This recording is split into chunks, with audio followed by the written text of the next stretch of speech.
Setelah menyapa Kabupaten Pidi, perjalanan kita berlanjut ke sang adik yaitu Pidi Jaya. Kabupaten ini menawarkan keramahan yang langsung terasa saat kita menepi sejenak di sepanjang pesisirnya. Seperti di Pantai Kutang yang suasananya begitu menyejukkan. Ketenangan di tepi pantai ini ternyata menjadi teman yang pas untuk menikmati ragam kuliner khasnya.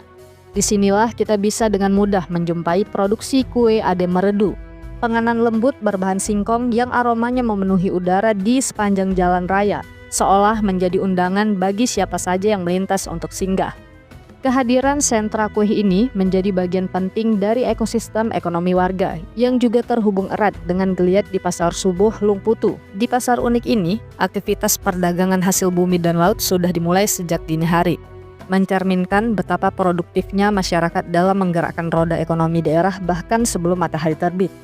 Dari manisnya kue tradisional hingga semangat perdagangan di Pasar Subuh, Pidi Jaya menunjukkan bahwa posisi strategis dan kerja keras warga mampu menciptakan harmoni yang indah. Sebuah tempat di mana setiap pelintas bisa menemukan rasa dan cerita yang menetap di hati. Pijai, megah nanggro.